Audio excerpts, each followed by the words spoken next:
Be me, small homeowner in a quiet, established community. My property is on a unique lot, accessed via a shared private road that services only my house and one other. It's perfect. I bought the place specifically for its tranquility and the specific layout of the land.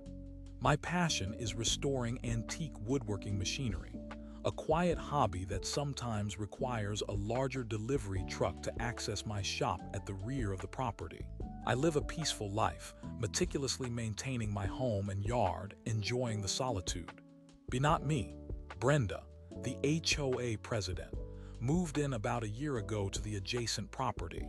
From day one, she began asserting control over every aspect of community life, believing herself to be the undisputed queen of our little cul-de-sac. Her particular fixation became the shared access road. In her mind, it was her grand, private driveway, and I was merely tolerated. She was loud, entitled, and possessed an unshakable belief in her own authority, which, ironically, was almost entirely unfounded. Brenda's reign of error began subtly. Within weeks of moving in, she placed several ornate private drive, no trespassing signs along the shared road, positioned to imply it was solely her domain. I, ever the reasonable sort, printed out the relevant section of our property deed and the developer's plat map, clearly showing the road was a joint, non-exclusive easement for both properties. I politely dropped it in her mailbox with a note. She responded by moving the signs further down the road, closer to my entrance, and sending a passive-aggressive email to the entire HOA board about unwarranted interference with private property aesthetics. The board, comprised mostly of her friends, predictably did nothing. The next escalation involved parking. Brenda owned an enormous RV and a boat trailer, neither of which fit comfortably on her own driveway. She began parking them strategically on my side of the shared easement. This didn't just look bad. It significantly narrowed the usable width of the access road, making it a tight squeeze for my regular sedan, and an absolute nightmare for any larger delivery vehicle trying to access my workshop. I sent a registered letter, citing specific HOA bylaws regarding obstruction of common access areas and the terms of our shared easement. Her response was a blistering email, again to the whole board, accusing me of being a neighborhood busybody and threatening legal action for harassment. The board, once again, sided with her, stating she had every right to park on her side of the road, despite the survey clearly showing her vehicles were encroaching. I documented everything with time-stamped photos. The slow burn had begun. Her confidence swelled with each unchallenged transgression. Brenda's next move was to landscape the shared easement. She hired a crew to plant an aggressive hedge of thorny, fast-growing bushes and small ornamental trees. These weren't placed on her property line. They were planted several feet onto my side of the easement, effectively claiming more of the shared space. My access was now severely restricted. A tight turn into my property had become a three-point maneuver, scraping the undercarriage of my car on stray thorns. I sent another cease and desist, this time with a copy of my survey highlighting the exact property line. She tore it up and laughed in my face when I saw her later that day, loudly declaring, "I'm improving the neighborhood's curb appeal. Maybe you should try it." Her arrogance was boundless, her contempt for others palpable. The breaking point arrived with a roar and the smell of hot asphalt. Brenda decided to have her driveway repaved. I noticed the crew marking out an area far larger than her existing driveway. I watched, horrified, as they began to pave not just her actual driveway, but extended the new asphalt several feet into the shared easement, directly onto what was legally my property. They then installed a series of decorative, heavy concrete bollards and a new ornamental fence segment, effectively creating a new boundary that cut a significant, vital chunk out of my ingress and egress. This wasn't just an inconvenience. It was a brazen, permanent annexation of my property and a direct threat to my ability to operate my home-based business, which relied on larger vehicle access. My livelihood was now directly threatened. This was no longer about petty squabbles. This was war. I stopped reacting and I started planning. My first step was to reread every single piece of paper related to my property and the HOA. Every covenant, every bylaw, every amendment, every zoning regulation, every plat map. I immersed myself in the dry, dense language of property law. What I found was a shimmering, glorious loophole. The shared access road was indeed defined as a non-exclusive private easement for ingress, egress, and utilities for both parcels, as per the original developer's plat.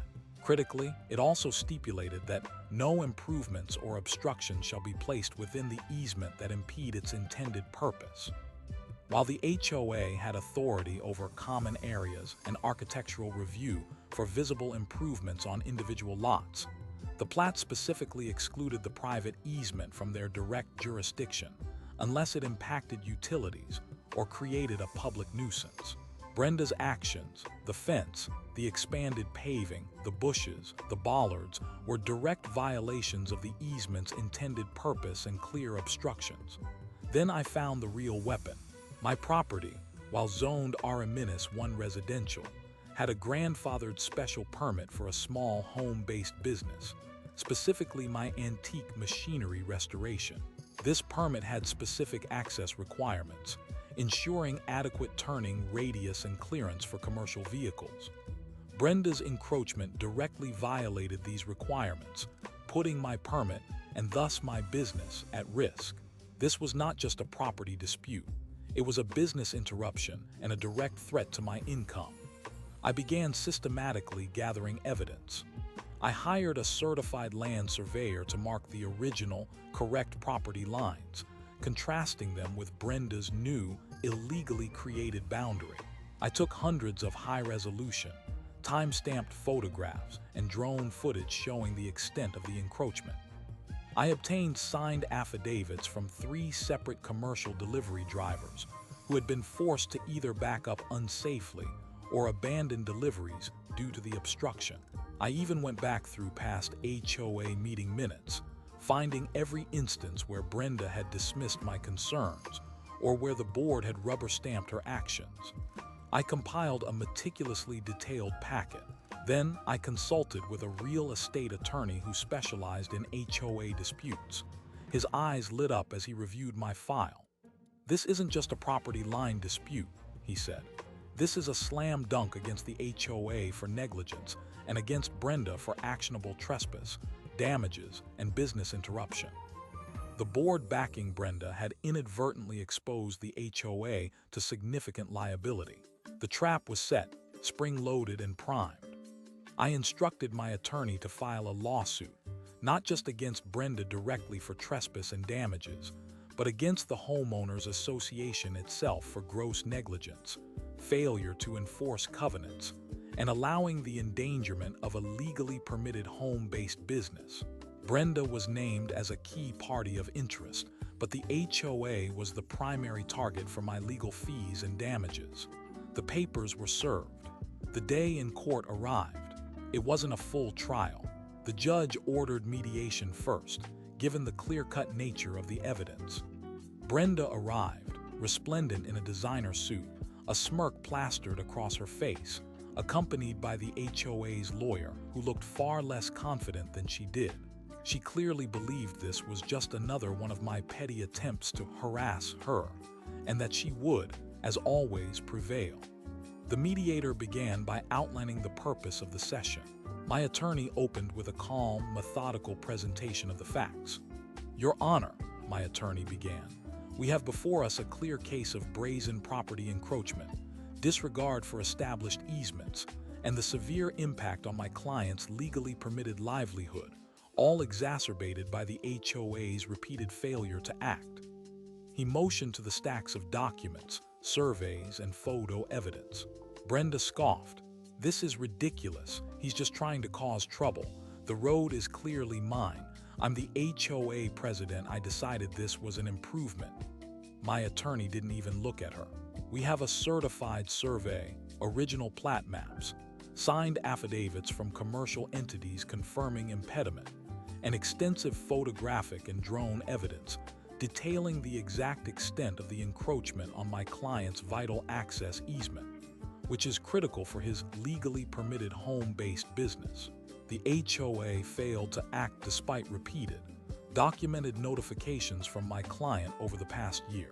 My client seeks immediate cessation of all encroachments, restoration of his property to its original surveyed state, and significant compensation for damages, lost business opportunities, and all legal fees. He then displayed the drone footage, showing my delivery truck struggling to turn around the newly paved, bollard-lined boundary. The image spoke volumes. The mediator, a stern woman who had seen it all, turned to Brenda. "Miss Miller, the plat map clearly defines this as a non-exclusive private easement. Your presidency does not grant you the authority to unilaterally alter established property lines or impede access defined by a legal easement. Furthermore, your HOA's inaction in enforcing its own covenants puts them in a precarious position."